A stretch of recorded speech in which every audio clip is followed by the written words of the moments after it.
countries worldwide, because we believe that the world is one. Watch us in Africa, Europe, USA and Canada, South America, Asia Pacific, Middle East and North African regions. Also available on these digital platforms across the world. WION. World is one.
Hello and welcome. You're watching Race to Power. My name is Mohammed Saleh.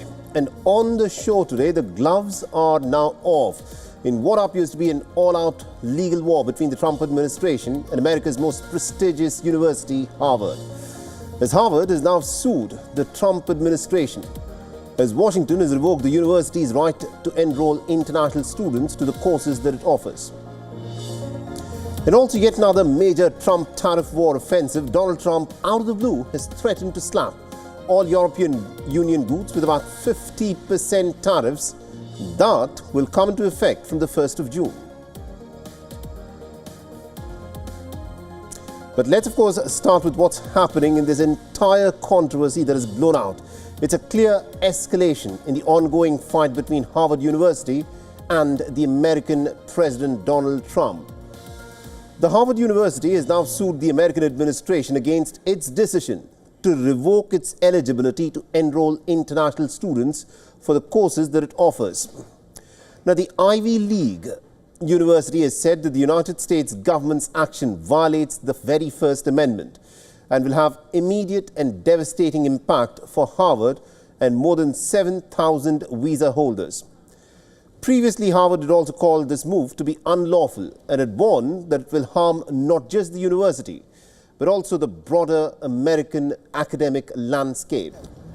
Now, this move by the Trump administration is sending shockwaves far beyond the shores of the United States of America, threatening the future of thousands of international students.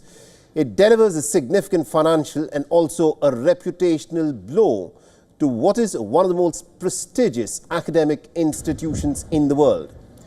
Now, Homeland Security Secretary Kristi Noem has written to Harvard University stating that the existing foreign students will have to transfer themselves to other universities in order to maintain their F1 or J1 visa statuses.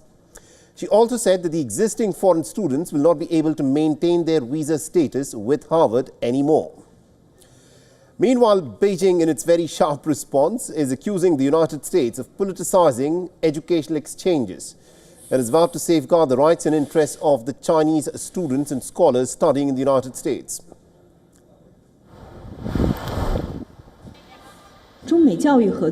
China-U.S. educational cooperation is mutually beneficial, and China has always opposed the politicization of this cooperation. Such actions by the U.S. side will only damage its own image and international credibility. China will firmly safeguard the legitimate rights and interests of overseas Chinese students and scholars. Now, Germany has also weighed in, warning that restrictions on academic freedom are tantamount to restrictions on democracy itself. Free academia, of course, belongs to the core of liberal democratic societies and is an integral part of our liberal democratic basic order. The freedom of academia and international exchange are crucial foundations for scientific, social, and economic progress. Restrictions on academic freedom are restrictions of democracy itself. Now, students from China in particular have reacted to the increasing tensions between the American universities and the Trump administration. Listen to what's been said. The more optimistic friends of mine will see the midterm elections as a chance for change. As international students, we hope to have a relatively open and accommodating academic and political environment in the United States. The US president is someone who creates problems where there were none. So I think this policy, like the tariffs, may ultimately be difficult to carry out. So basically it's a mixture of like shock then to kind of just, devastation, like frustration, and then uncertainty, anxiety, it's a combination of all of those feelings, I would say, among students in the community right now. At Harvard and in the United States are in a state of vulnerability, neglect, bullying, and oppression. It's true that many U.S. policies specifically target Chinese students and impose some restrictions on them, including stricter scrutiny or oppression due to ideological issues. All right, now joining us on the broadcast to give us more updates in terms of what is happening with this entire controversy that has blown up in the United States, we have our correspondent Susan Terani, who's joining us live from New York. Now, Susan, this of course is a big moment, is it not? What is Donald Trump trying to accomplish by putting these restrictions on what is arguably the most famous university in the United States of America and indeed the whole world? What is Donald Trump trying to accomplish with this, and what does it do to America's soft power when international students are targeted in this manner? Yeah, that's a really good question. I mean, seeing Harvard University students scrambling to see whether or not they can stay in that university that they worked so hard into getting, with acceptance rates so low, being one of the major Ivy League universities here in the United States, and attracting many international students. I mean, while there are American students that go to Harvard, there are more international students that go to these Ivy League universities. One can argue Colombia here in New York as well. President Trump is doing this under the banner of why these universities are not addressing pro-Palestinian protests, their anti-Israeli sentiments across campuses, DEI programs that have excluded many Americans throughout the years. And he's saying that Harvard isn't taking proper action because of these. Hence, it needs to get these punishments in place. However, Harvard, as you mentioned, and as we're seeing in the headline, is pushing back. It not only sued the Trump administration previously from possibly holding federal funds, it's not yet clear whether or not Harvard would even have a case regarding that. But regarding this, to prevent international students that are here lawfully and legally to a private institution, this is going to be a tough pill to swallow. And it's hard to imagine that the Trump administration would be able to get away with something like this, even in the guise of, what's happening with anti-Semitic sentiment. Not that they're not there, but there are a lot of other international students from other countries who are attending that are not even politically active. So that's a very valid question that you're asking. Let's get some more information, but it's hard to imagine the administration can get away with something like this. Absolutely. We'll have to see as to how this will be looked at in the courts. Thank you very much, Susan Terani, for joining us with those updates there. Now, 1 in 34 children in the United States have symptoms of autism. That is one of the shocking findings of a report that's been released by the Make America Healthy Again, or what is known as the MAHA event. Now, the MAHA Commission report focuses on chronic health issues amongst children in the United States of America and has come out with some pretty stark challenges. The 68-page report that was released in the White House essentially identifies key factors contributing to the rise in chronic illnesses amongst children within the United States. Now, the commission, headed by the Health Secretary Robert Kennedy Jr., was mandated to bring out a report in President Trump's executive order in February, and it highlighted some pretty big concerns.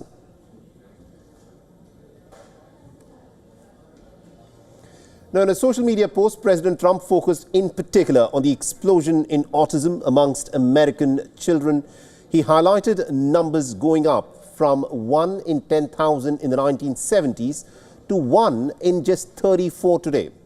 The Health Secretary Kennedy has harped on many of these issues that have been listed in the report for months, in public appearances, especially around ultra-processed foods and the connection that it has with obesity. It speaks of dietary concerns of ultra-processed foods making up nearly 70% of children's calorie intake. And this has been linked to increased rates in obesity, diabetes and other chronic conditions. It has also raised alarm about children's exposure to environmental toxins, including pesticides, lifestyle factors including sedentary behavior, excessive screen time and chronic stress that has been raised. Now, based on the findings of this report, the Maha Commission is now expected to deliver a comprehensive strategy by August this year. It will outline the policy recommendations to address the identified health challenges. This is a milestone. There's never in American history has the federal government taken a position on public health like this.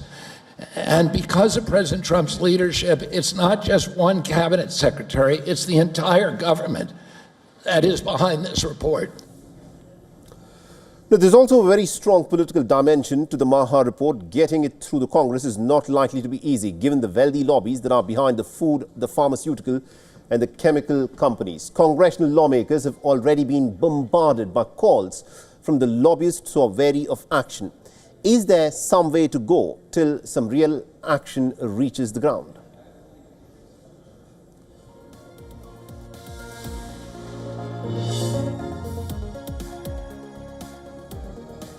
And there are some pretty big developments that are happening on the tariff war front. The American President Donald Trump is now threatening to impose a massive 50% tariff on all European Union goods from the 1st of June, accusing the European Union bloc of stonewalling trade talks and exploiting the United States with what he calls outrageous barriers. In a Truth Social post this morning, Trump wrote, and I quote him here, "They're powerful trade barriers, VAT, taxes, ridiculous corporate penalties, non-monetary trade blocks, monetary manipulation, and unjustified lawsuits that have led to a U.S. trade deficit of over $250 billion per year. This is totally unacceptable." Now, this proposed tariff more than doubles the earlier 20% reciprocal duty briefly imposed in April, and this would also mark as one of the most aggressive trade moves in recent US-EU history. That earlier measure was paused to allow for further negotiations, but with talks faltering, the pause is set to expire on the 9th of July and Trump appears to be done waiting. So far, the only breakthrough from this freeze has been a bilateral deal with the United Kingdom. Trump, of course, seems ready to trigger a full-blown transatlantic trade war. If enacted, the tariffs could send shockwaves through global markets, hammering the EU exports from luxury cars to machinery and agricultural goods, while also escalating tensions between Washington and Brussels. A 50% EU tariff would be a tectonic jolt to Europe's economy and also to the US-EU relationship.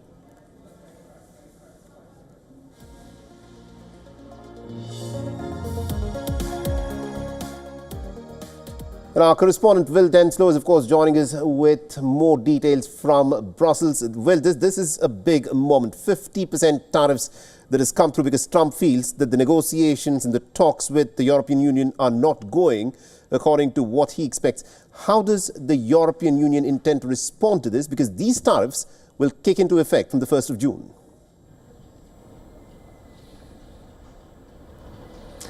The timing of this is certainly incredibly significant, considering the fact that the United States over recent weeks has been making some degree of deals, as you rightly mentioned, the likes of with the UK, with China, or at least maybe not deals in all those occasions, but at least some degree of concessions and easing of tensions, with a de-escalation when it comes to these global trade tensions. However, it seems that in the eyes of Washington, the EU is somewhat of a pariah.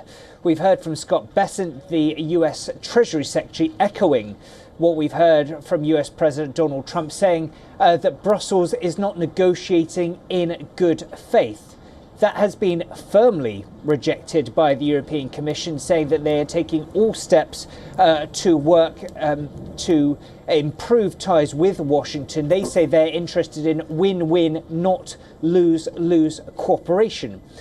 This announcement from the US president also comes before a call is expected between Maroš Šefčovič, the EU's trade commissioner, and his US counterpart Jameson Greer to hammer out what was supposed to be the outlines for negotiations between the EU and Washington on these trade talks. There's also been reported the EU proposing concessions to the tune of the EU taking in a further $50 billion or so worth of additional US goods. But this message we're hearing from the Trump administration seems that these kinds of concessions, these conciliatory noises we're hearing from Brussels have not been met with the response that many in the Commission certainly would have been hoping for as they seek to avoid an escalation in this trade conflict. Indeed, do continue to stay on with this, Will Denslow. I want you to weigh in on another important story from the European Union, where 9 European nations are now seeking for a fresh interpretation of conventions to allow a passage for countries to deport immigrants with a criminal background. The leaders from Italy and Denmark have addressed a joint press conference in Rome announcing that an open letter has now been written to the European Convention on Human Rights. We want to start a public and political discussion on certain European conventions to which we are bound, and on the ability now by those agreements to tackle the big issues of our time, starting with migration, as a few decades have passed since they were signed. I would like to say that, of course, many people who have entered our countries are living a peaceful and good life in our countries now. I am especially worried about all the crimes in Europe committed by people coming from outside. And I have to be very frank when I'm saying that it's simply not okay entering one of our societies and with our hospitality commit crimes against our countries and our population. It's not okay, and it has to be stopped. Now, the 9 countries who've signed the open letter include Austria, Belgium, the Czech Republic, Denmark, Estonia, Italy, Latvia, Lithuania, and Poland. Leaders of all signatory nations say that the existing interpretation of the Rights Convention by the European Court of Human Rights has prevented the authorities from deporting immigrants with criminal backgrounds. All right, my colleague Will Denslow is still with us from Brussels. Well, this issue of immigration is such a hot potato within European Union nations, but the fact that these 9 nations are seeking to address is that they want to have a relook at the human rights conventions to which they are signatory to, because these conventions have oftentimes come up when they want to deport these individuals who are immigrants with criminal backgrounds. How do they intend to take this forward? You're absolutely right, and the timing of this is significant considering the fact that recent data suggests that irregular migration is actually down some 25% here in the European Union. But as you rightly mentioned, these 9 nations, including here in Belgium, government suggesting that the European Convention on Human Rights is essentially dated and doesn't provide individual member states with the autonomy they say is needed to subsequently tackle migration how they see fit. They believe, and this letter states, that essentially globalization over recent years has meant that the flow of people has changed on a scale that really dates these existing charters, these existing norms that are included by the ECHR, which is why they're calling for these rules to be changed. Of course, this is an incredibly politically divisive issue. We saw that play out in last year's European Union elections, where migration really was front and centre for many people heading to the polls across the European Union. And there are huge divisions. The European Commission has come out just this week with amendments to what they propose to be their migration plans, including the right to return and what is classified as a safe third-party return for those who were rejected their applications to stay in the EU. So this will be certainly a political issue that will continue to ramble on. Absolutely. Thank you very much indeed, Will Denslow, for joining us with all those details then. Let's now shift our attention to Bangladesh, where Bangladesh's interim leader, Mohammad Yunus, reportedly has threatened to resign if parties do not give him their backing. Now, this reported threat comes as differences between the caretaker administration and the military appear to have come to a head. Now, the army is now pushing the chief advisor, Mohammad Yunus, to hold elections by the end of this year. The army chief, General Wakharuzzaman, has now reportedly urged for elections to be held in December and no later, so that an elected government is in place from the beginning of 2026. Now, thousands of supporters of Bangladesh Nationalist Party, the BNP, have rallied in Dhaka, holding large-scale protests against the interim government for the very first time. They've demanded Yunus to take a date for the upcoming elections, sack 2 members of the cabinet for their ties to the NCP and the National Security Advisor. The BNP is also accusing the government of blocking their 2020 mayoral victory in Dhaka. Meanwhile, the Human Rights Watch has condemned the ban on Sheikh Hasina's party. The rights group has said that the recent amendments to the Anti-Terrorism Act are being used to silence dissent and has warned that Yunus's administration could be repeating the abuses of the regime that it has replaced. Now, Sheikh Hasina's Awami League party was banned on the 12th of May. The South Asian nation has been in political turmoil since the student-led revolt ousted the then Prime Minister Sheikh Hasina on the 5th of August. With political establishment being fractured, protesters on the streets are exerting pressure on political parties, human rights groups, etc., and also on the military. The question, of course, is this: can Mohammad Yunus continue to hold on, or will the elections go ahead as promised?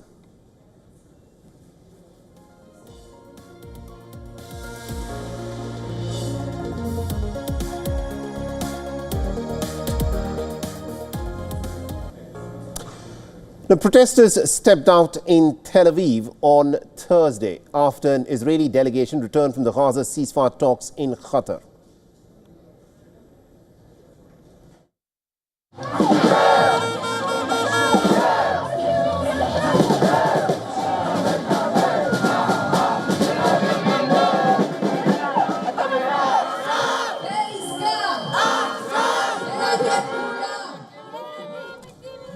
Thousands of Israelis took to the streets demanding for the return of hostages and ending the war in the Gaza Strip and calling for fresh elections.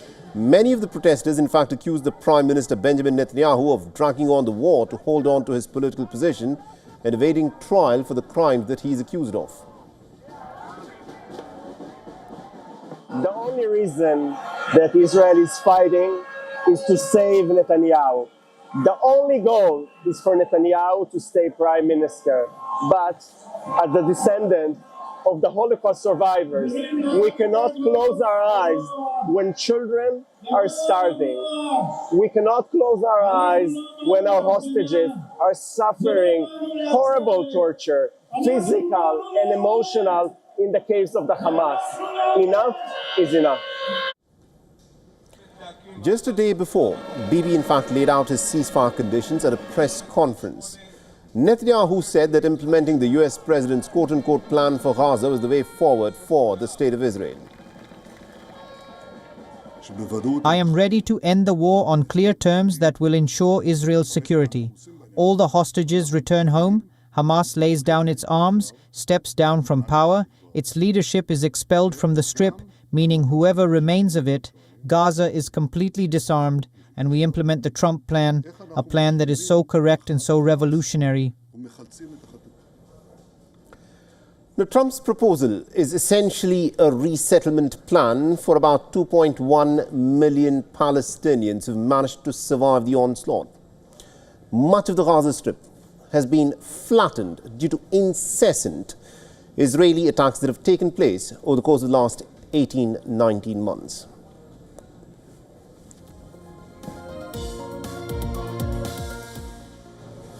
Now, Yoon Suk-yeol may have been unceremoniously stripped of his office, but many South Koreans, for them, he still remains the country's true leader. Now, ahead of the presidential elections in the country, that is proving to be an insurmountable problem for his former Conservative People's Power Party. Now, late last year, WION as president had imposed martial law and had sent armed troops to the parliament, actions for which he had been barred from contesting the 3rd of June snap elections.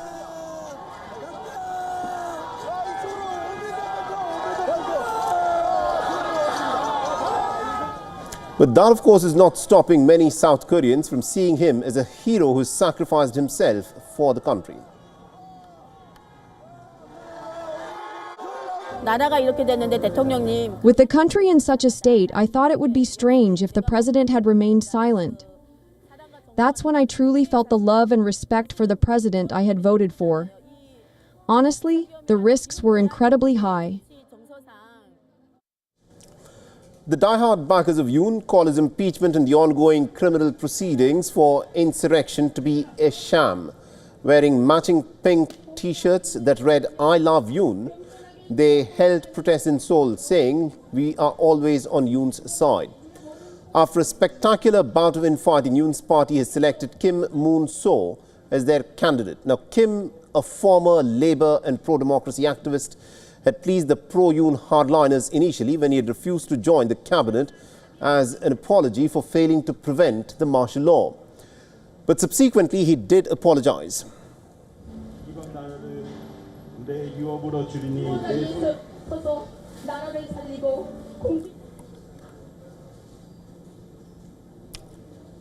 Now, Colombia's leftist government has plunged into some fresh crisis over accusations by its first black vice president, calling it racist and patriarchal. The role of vice president has not been easy. It hasn't been an easy task to govern in a country that has a racial state and that has a government that practices racism and patriarchy. Now, the remarks have come less than a year before the next presidential election and have deepened the tensions within the President Gustavo Petro's administration. Marquez, an Afro-Colombian activist, had often stood apart from Petro on key issues. Earlier this year, she was in fact removed from her role overseeing equality policies. However, her latest comments go beyond policy disagreements. Now, Petro, Colombia's first leftist president, in fact came to power, promising some sweeping reforms that his administration has struggled to deliver. Key policies on labour and healthcare have stalled in Congress. Several ministers have in fact resigned or have been pushed out, and disagreements between factions have slowed down the decision-making process. In response, Petro has called for a general strike later this month to pressurize the lawmakers into action.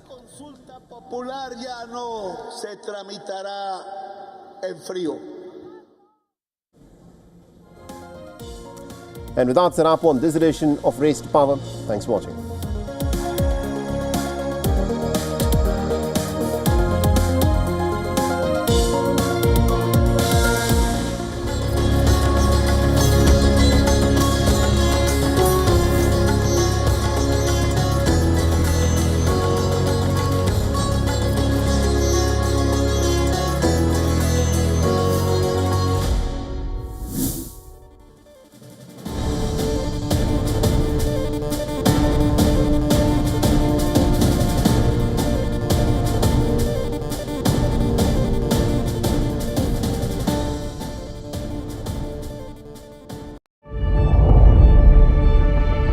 The Earth is sending distress signals. Wildfires, droughts, and melting glaciers. Can we reverse the damage? Explore the harrowing effects of climate change. It's a wake-up call. Global emergency. Climate Tracker on WION World is One. The stress of our world can take a toll on our physical and emotional health. Here, in New York's Catskill Mountains, lies a luxurious place of healing called WION Wellness Center. The WION Wellness Center provides 500,000 square feet of natural methods to manage diabetes, hypertension, chronic pain, obesity, depression, anxiety, and other conditions. We use the traditions of centuries-old natural science from India, yoga, Ayurveda, acupuncture, and naturopathy in personalized programs that help you take charge of your own health. A minimum 5-day stay is recommended for best results. Book now at WION.com.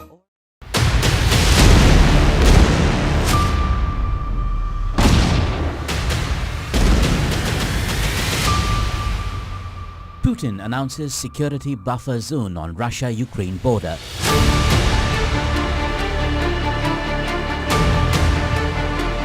A move aimed at suppressing enemy firing points. I think buffer zones will be definitely a part of whatever final settlement is devised.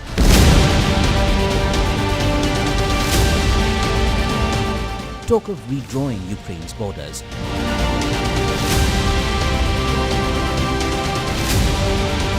As voices in the US step up heat for a ceasefire.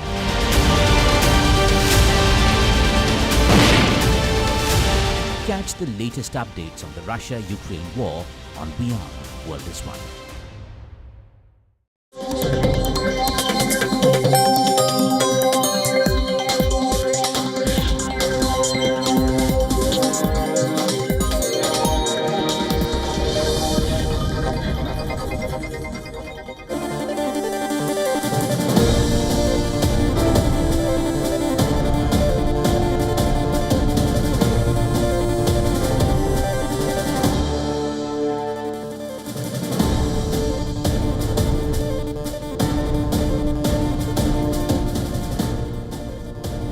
And welcome back. Thanks very much for staying on with us. You're watching WION Fine Print.